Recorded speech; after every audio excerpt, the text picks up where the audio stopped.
ونستعينه ونستغفره ونعوذ بالله من شرور أنفسنا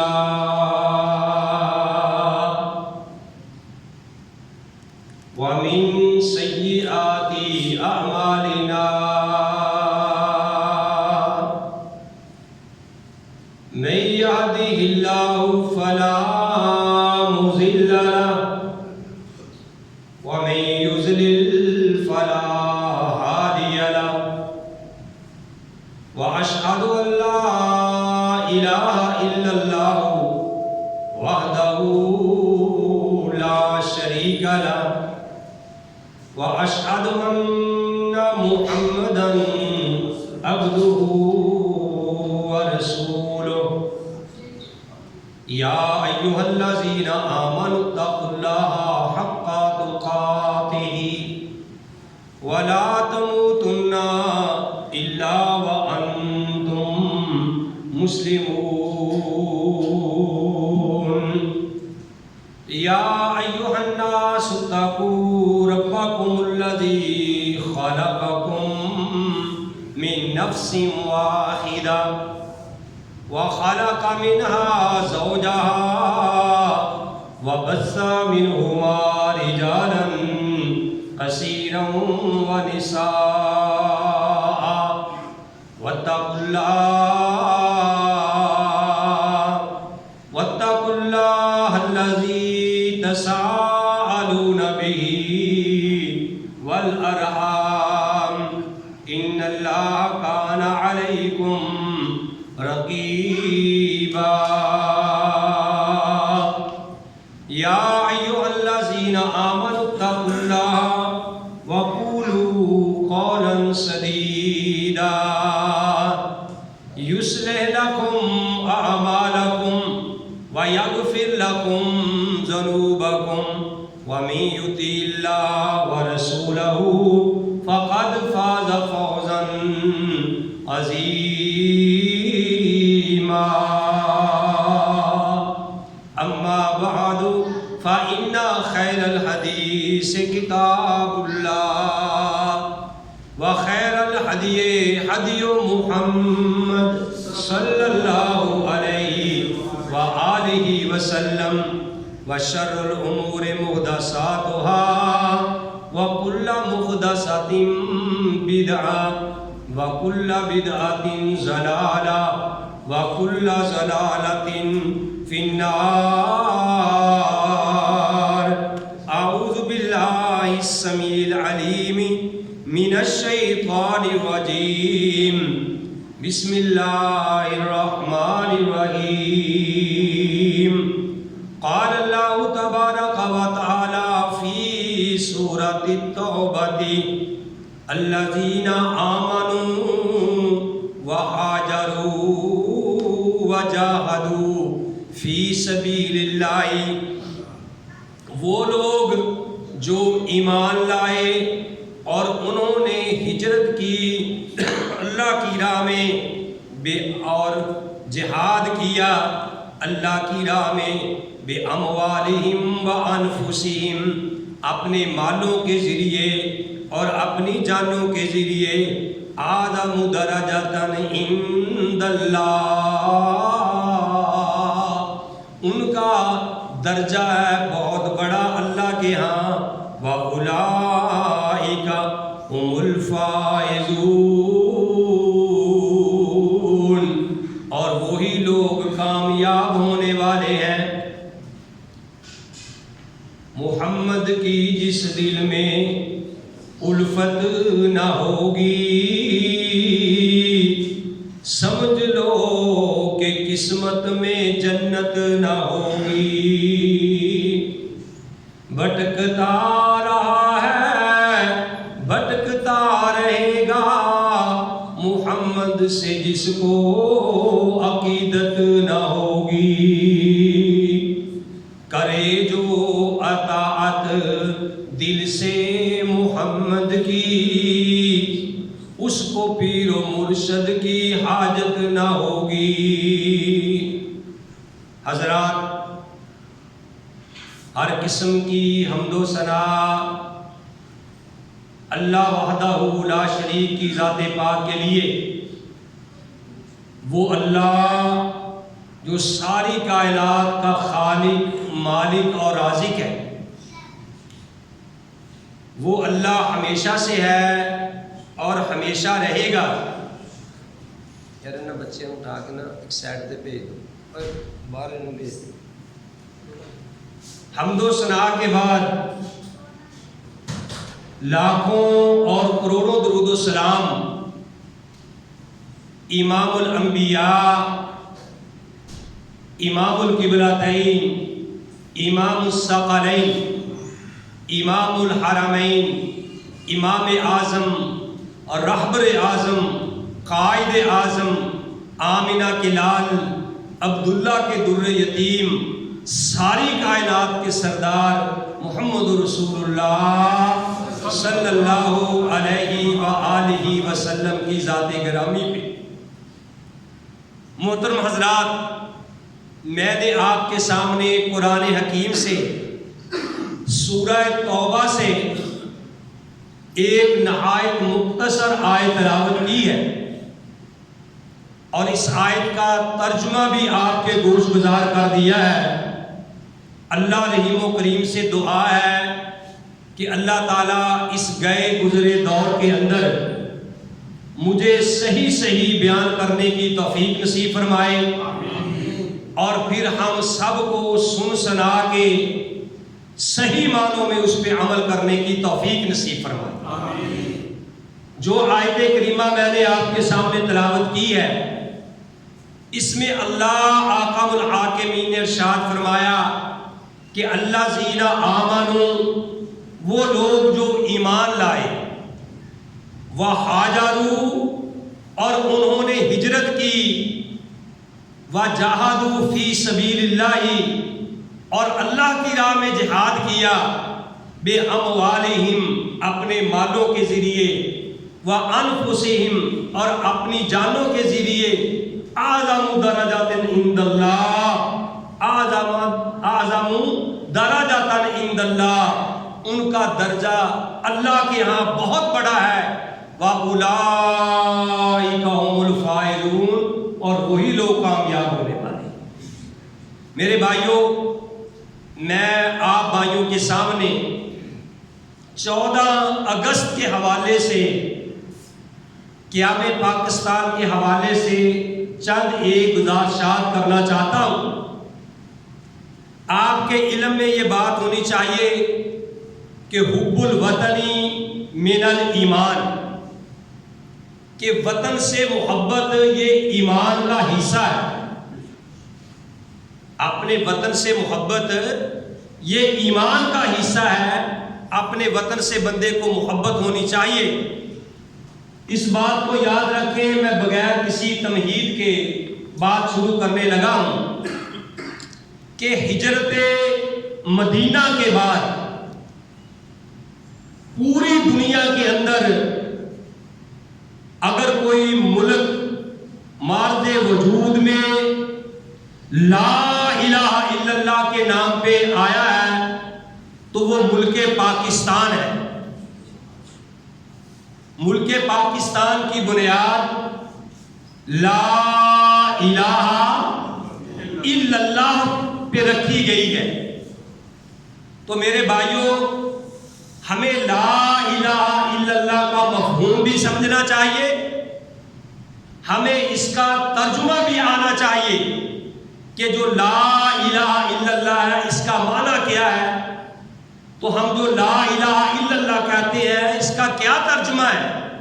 پہلے اس کا ترجمہ سن لیجئے کہ لا الہ، اس کا مطلب یہ ہے کہ کوئی معبود نہیں ہے، کوئی دنیا میں ہستی ایسی نہیں کہ جس کی عبادت کی جائے، جس کے سامنے سر جھکایا جائے، جس کے سامنے ماتھا ٹیکا جائے، جس کے سامنے جھکا جائے۔ اگر وہ کائنات میں کوئی ہستی ہے تو الا اللہ، وہ صرف اللہ کی ہستی ہے۔ میرے بھائیوں جس نے اس مفہوم کو سمجھ لیا وہ کامیاب ہو گیا، اور جس نے اس مفہوم کو نہیں سمجھا وہ چاہے لاکھوں بار کہتا رہے لا الہ الا اللہ، اس کے لا الہ الا اللہ کہنے کا کوئی بھی فائدہ نہیں۔ پیارے نبی کریم علیہ الصلوۃ والسلام نے ارشاد فرمایا من آخر کلام لا الہ الا اللہ داخل الجنہ، کہ جس کا آخری کلام لا الہ الا اللہ ہوا وہ جنت میں داخل ہو جائے گا۔ تو بھائیو یاد رکھیے یہ ایک پاکستان ملک ہے جو صرف لا الہ الا اللہ کی بنا پہ اس کی بنیاد رکھی گئی ہے، اور میرے بھائیو اس پاکستان کو آگ اور خون کا دریا عبور کر کے اس کو حاصل کیا گیا ہے۔ آپ کے علم میں ہے، آپ نے اپنے بڑوں سے یہ بات سنی ہے کہ کس طریقے سے ملک پاکستان کو حاصل کیا گیا ہے۔ لوگوں نے اپنی جائیدادیں چھوڑی، لوگوں نے اپنے گھر باروں کو چھوڑ دیا، لوگ اپنی فصلیں، اپنی زمینیں، اپنے مویشی اسی طریقے سے چھوڑ کے آئے۔ میرے بھائیوں اس پاکستان کی خاطر ہزاروں بوڑھے جو تھے میرے بھائیوں وہ تلواروں کے ساتھ ان کے سر قلم کر دیے گئے، ہزاروں بچے جو تھے دودھ پیتے شیر خواہ بچے ان کو نیزوں کی انیوں پہ چڑھا دیا گیا۔ میرے بھائیوں ہماری ہزاروں ماؤں بہنوں کی عصمتوں کو لوٹ لیا گیا، اور ماؤں بہنوں نے جوان بہنوں میں چلتے ہوئے دریاؤں میں چھلانگیں لگا دی، کنووں میں اپنی عزتیں بچانے کے لیے چھلانگیں لگا دی، اور میرے بھائیوں ماؤں بہنوں کے پستان جو تھے وہ کاٹ دیے گئے، ہندوؤں نے ان پہ رقص کیا، اور لوگوں نے پتہ نہیں کتنی کتنی تکلیفیں دے کے میرے بھائیوں اپنے آپ کو قربان کر کے پھر اس پاکستان کو حاصل کیا ہے۔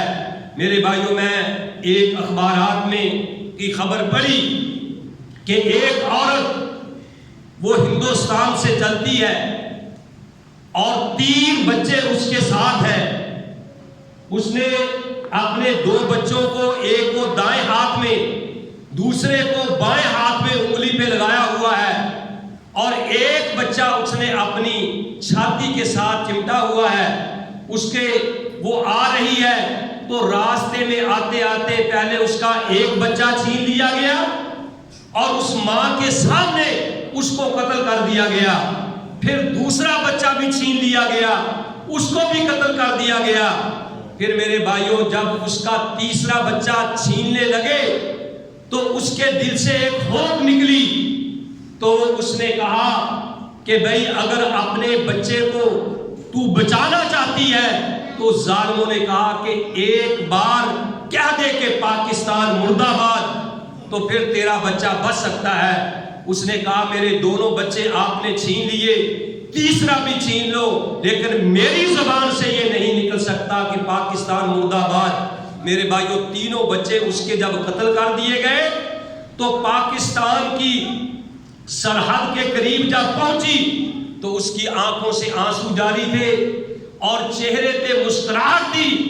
کسی نے دیکھا، کہنے لگے کہ اس ماں کا دماغ چل گیا ہے، تو اس نے کہا کوئی بات نہیں، 3 بچے اگر اس طریقے سے چھین لیے جائے دماغ پہ اثر تو ہو ہی جاتا ہے۔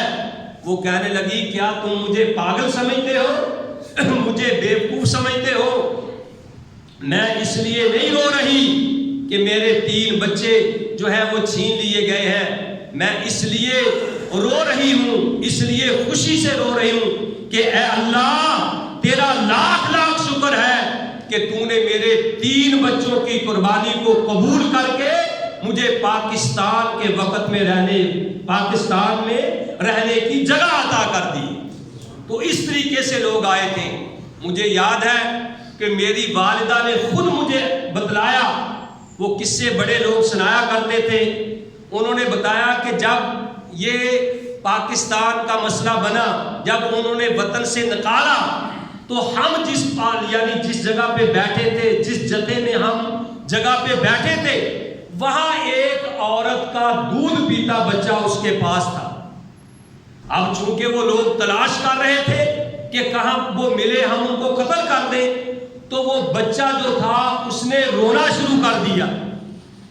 اب اس عورت نے سوچا کہ میرا بچہ رو رہا ہے، اب جب ان کو پتا چلے گا کہ فلاں جگہ سے بات آ رہی ہے، تو ہم کسی فصل میں، کماد کی فصل میں چھپے ہوئے تھے، تو جب ان کو پتا چلے گا کہ فلاں جگہ پہ رونے کی آواز آ رہی ہے، تو وہ تو سب کو قتل کر دیں گے۔ تو اس ماں نے اپنے بچے کا گلا دبا کر اپنے بچے کو ختم کر دیا تاکہ باقی جو ہے وہ بچ جائیں۔ میرے بھائیوں، اس طریقے سے لوگ اپنے وطن کو چھوڑ کر، گھر بار کو چھوڑ کر، اور میرے بھائیوں ان ظالموں نے ہماری ماؤں بہنوں کو چھین لیا جو اب بھی ان کے پاس ہے۔ اس طریقے سے ہم نے پاکستان حاصل کیا، تو ہم افسوس کی بات ہے کہ اب ہم بھی پاکستان کا مطلب ابھی تک نہیں سمجھ سکے۔ میرے بھائیوں، پاکستان کا مطلب کیا؟ یہ سارے کہتے ہیں کہ لا الہ الا اللہ، لیکن یاد رکھیے کہ پاکستان کی مثال، اس پاکستان کی مثال مسجد کی ہے۔ گویا کہ یہ پاکستان کیا ہے؟ مسجد ہے۔ پاک کا معنی ہوتا ہے پاک، ستان کا معنی ہوتا ہے جگہ، تو یہ پاکستان کا مطلب کیا ہے؟ پاک جگہ۔ اور کائنات میں سب سے بہترین پاک جگہ جو ہوتی ہے وہ مسجد ہی ہوتی ہے۔ تو یہ پاکستان کی مثال میرے بھائیوں، یہ مسجد کی جگہ ہے۔ جب مسجد بن جاتی ہے تو پھر اس کا احترام سب کے اوپر لازم ہو جاتا ہے۔ تو مسجد جو ہے یہ پاکستان کیا ہے؟ یہ ایک مسجد ہے۔ کیا مسجد کے اندر ڈانس کیا جاتا ہے؟ کیا مسجد کے اندر ناچا جاتا ہے؟ کیا مسجد کے اندر ڈھول بجائے جاتے ہیں؟ کیا مسجد کے اندر رقص کیا جاتا ہے؟ کیا مسجد کے اندر شرابیں پی جاتی ہیں؟ کیا مسجد کے اندر جوا کھیلا جاتا ہے؟ کیا مسجد کے اندر میرے بھائیوں حرام زدگیاں کی جاتی ہیں؟ یہ اللہ کا گھر ہے، یہ پاکستان پاک ملک ہے جو لا الہ الا اللہ کی یعنی وجہ پہ، لا الہ الا اللہ کی بنیاد پہ معرض وجود پہ آیا۔ ہم نے تو لوگوں کے لیے نمونہ بننا تھا کہ یہ پاکستان کا کیا مطلب ہے، لیکن افسوس کہ آج پاکستان نہیں بلکہ یہ ڈاکستان بن چکا ہے۔ پاکستان نہیں بلکہ یہ قتلستان بن چکا ہے۔ پاکستان نہیں بلکہ یہ رشوتستان بن چکا ہے، اور پاکستان نہیں بلکہ یہ شرکستان بن چکا ہے۔ جگہ جگہ پہ غیر اللہ کی عبادت ہو رہی ہے، اور جگہ جگہ پہ میرے بھائیوں غیر اللہ کی عبادت ہو رہی ہے، اور پاکستان تو پاکستان رہا نہیں۔ آج افسوس کی بات ہے کہ آج پاکستان میں، پورے پاکستان میں تمہیں کوئی خالص چیز میرے بھائیوں ملنے میں نہیں ملے گی۔ اگر آپ ڈھونڈیں گے بھی تو آپ کو پوری دنیا، یہ پاکستان کے اندر کوئی بھی خالص چیز نہیں ملے گی۔ کیا یہ پاکستان ہے؟ میرے بھائیوں، ہم نے تو نمونہ بننا تھا کہ 18 لاکھ شہیدوں کا خون اس کی بنیادوں میں ہے، اور ہم نے پاکستان کو مذاق بنا رکھا ہے۔ میرے بھائیوں، ہم نام کے مسلم ہیں۔ اللہ قرآن میں کہتے ہیں کہ یا ایھا الذین آمنوا ادخلوا فی السلم کافہ ولا تتبعوا خطوات الشیطان انہ لکم عدو مبین، کہ اے ایمان والو تم پورے کے پورے اسلام کے اندر داخل ہو جاؤ اور شیطان کے قدموں کی پیروی مت اختیار کرو، بے شک یہ تمہارا کھلم کھلا دشمن ہے۔ اور اللہ قرآن میں کہتے ہیں یا ایھا الذین آمنوا اتقوا اللہ حق تقاتہ ولا تموتن الا وانتم مسلمون، کہ اے ایمان والو اللہ سے ڈرو جس طرح کہ اس سے ڈرنے کا حق ہے، نہ تمہاری موت آئے مگر اس حال میں کہ تم مسلم ہو۔ دیکھنا تم کہیں کافر ہو کے نہ مر جانا، یہودی ہو کے نہ مر جانا، اور شرک کرتے ہوئے نہ مر جانا، لوگوں کے حقوق کھاتے ہوئے نہ مر جانا، بے حیائی پھیلاتے ہوئے نہ مر جانا۔ اگر تمہاری موت آئے اس حال میں آئے کہ تم مسلم ہو کے مرنا۔ میرے بھائیوں، پاکستان اس لیے بنایا گیا تھا کہ یہاں انصاف ہوگا، یہاں غریب کو عزت ملے گی، یہاں محمد عربی علیہ السلام کا پرچم لہرایا جائے گا۔ کیسا انصاف ملے گا؟ کہ ویسا انصاف ملے گا کہ جیسے عمر فاروق امیر المؤمنین رضی اللہ تعالی عنہ خطبہ خطبہ دے رہے تھے تو حضرت عمر فاروق نے کہا کہ جب دیکھا اس نے کہ لوگ حق مہر جو ہے وہ بہت زیادہ باندھنا شروع کر دیا ہے، ان لوگوں نے دیکھا دیکھی، تو حضرت عمر فاروق نے کہا کہ آج کے بعد اتنے حق مہر سے زیادہ کوئی حق مہر نہیں باندھ سکتا۔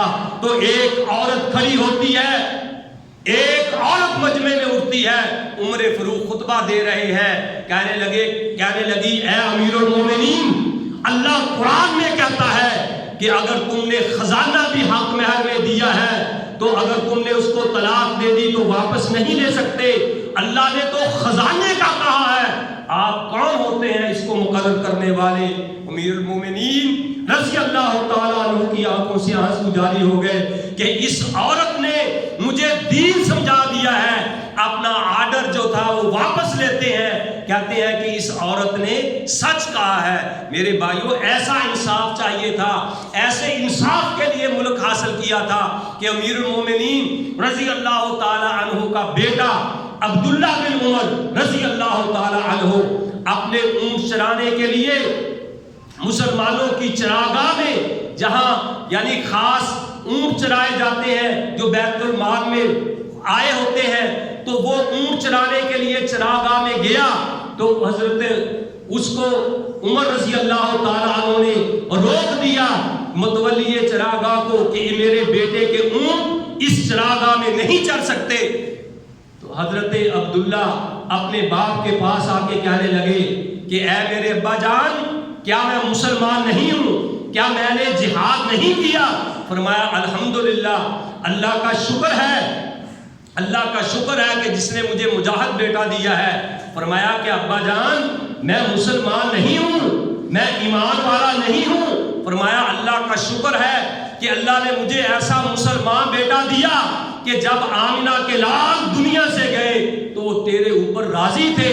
فرمایا کہ اے میرے ابا جان، عام مسلمانوں کے اونٹ تو مسلمانوں کی چراگاہ میں چل سکتے ہیں، میرا اونٹ کیوں نہیں چل سکتا؟ فرمایا کہ اے میرے بیٹے، لوگ امیر المومنین کے بیٹے نہیں، تو امیر المومنین کا بیٹا ہے۔ مجھے ڈر لگتا ہے کہ متولی چراگاہ تیرے اونٹوں کی دیکھ بھال اس لیے زیادہ نہ کرے کہ یہ امیر المومنین کا بیٹا ہے اور دوسرے مسلمانوں کے اونٹوں کی حق تلفی ہو جائے، قیامت والے دن اللہ تعالیٰ مجھ سے اس بات کے بارے میں پوچھے۔ تو میرے بھائیوں، ایسا یعنی ملک چاہیے تھا، ایسا انصاف والا چاہیے تھا کہ جہاں غریب کو اس کی عزت ملے، جہاں انصاف ملے۔ تو میرے بھائیوں، لیکن آج یہ ساری باتیں ختم ہو چکی ہیں، آج ظلم ہو رہا ہے۔ یہ ضلع سانگڑ ایک علاقہ ہے، میں نے وہاں پڑھا کہ ایک آدمی کی گائے کسی امیر زمیندار کی فصل میں جا کے پڑی، شاید آپ نے بھی یہ واقعہ دیکھا ہو، تو اس ظالم نے اس گائے کی ٹانگ کو ہی کاٹ دیا کہ اس یہ بھوک مٹانے کے لیے اس کی فصل میں چلے گی، گائے جانور تھا وہ، اس ظالم نے اس کی ٹانگ کو ہی کاٹ دیا۔ ایسے ایسے ظالم لوگ ہیں کہ میرے بھائیوں، ہمارے ملک میں کوئی پوچھنے والا نہیں، کوئی روکنے والا نہیں، کوئی ٹوکنے والا نہیں۔ ملک پاکستان ہم نے اس لیے حاصل نہیں کیا تھا، پاکستان کا مطلب کیا؟ لا الہ الا اللہ۔ یہ ہمارا تو حال یہ ہے، یہ 1986 کی بات ہے، 1986 کی بات ہے۔ اخبارات میں یہ بات چھپی، رمضان المبارک کا مہینہ تھا، 27ویں رات تھی، 27ویں رات تھی، اخبارات میں چھپا، میں نوٹ کر کے لایا ہوں میرے بھائیوں کہ وہاں کہتے ہیں کہ ہندوستان کے 60 جرنیل، ہندوستان کے 60 جرنیل پاکستان کے بارڈر کے بالکل قریب لاہور کے چندی گڑھ شہر، چندی گڑھ علاقہ ہے، تو وہاں بالکل بارڈر کے قریب حملہ کرنے کے لیے پہنچ چکے تھے۔ اور ادھر یہ حال تھا، ادھر 27ویں رات کو رمضان المبارک میں تو ہمارے ہاں لاہور کے اندر ہی ایک جشن برپا کیا گیا، جہاں نور جہاں اس کو ملکہ ترنم کا لقب دیا گیا، اور میرے بھائیوں اس کی تاج پوشی کی گئی، اس کی دوپٹہ پوشی کی گئی، اور جو قومیں میرے بھائیوں محمد عربی کو دین کو چھوڑ کے رقص و سرور کی محفلیں برپا کریں، وہ کبھی بھی کامیاب نہیں ہو سکتی۔ اللہ نے قرآن میں کہہ دیا ہے انتم الاعلون ان کنتم مؤمنین، تم ہی غالب رہو گے، لیکن شرط یہ ہے کہ اگر تم مومن ہوئے، تمہارے اندر ایمان ہوا۔ یہ میرے رب کا فیصلہ ہے کہ انتم الاعلون ان کنتم مؤمنین۔ میرے بھائیوں، میں یہ بتا رہا تھا کہ پاکستان کی بنیاد جو ہے وہ لا الہ الا اللہ پہ رکھی ہے۔ مجھے یاد آیا، میں نے یہ واقعہ پڑھا سنا، 1965 کی بات ہے، غالباً ایوب خان کی اس وقت حکومت تھی، ہم تو ابھی پیدا نہیں ہوئے تھے، لیکن ہم نے یہ واقعہ سنا کہ اس وقت جناب جب لڑائی ہوئی 1965 کی، تو اگرچہ ایوب خان انتہائی گنہگار تھا، لیکن وہ اپنی زبان سے ایسے تاریخی الفاظ نکال کے گیا، اس نے کہا لوگوں سن لو، پاکستان کو بنانے کے لیے بھی لا الہ الا اللہ کی ضرورت تھی، اور آج پاکستان کو بچانے کے لیے بھی لا الہ الا اللہ کی ضرورت ہے۔ لا الہ الا اللہ پڑھتے جاؤ اور آگے بڑھتے جاؤ، تو میرے بھائیوں اس لا الہ الا اللہ کی برکت سے اللہ احکم الحاکمین نے پاکستان کو فتح عطا کی۔ تو میرے بھائیوں، میں یہ بتا رہا تھا کہ ہمیں سمجھنا چاہیے کہ لا الہ الا اللہ کا کیا مطلب ہے۔ اگر ہم اس مفہوم کو سمجھ جائیں اور ہمیں پتہ چل جائے کہ یہ پاکستان ایک مسجد کی اہمیت رکھتا ہے، تو پھر ہم میں ایسے خرافات نہ پائے جائیں۔ اللہ احکم الحاکمین سے دعا ہے کہ اللہ تعالی ہم سب کو صحیح معنوں میں کتاب و سنت پہ عمل کرنے کی توفیق نصیب فرمائے۔ وما علیہ الا البلاغ المبین۔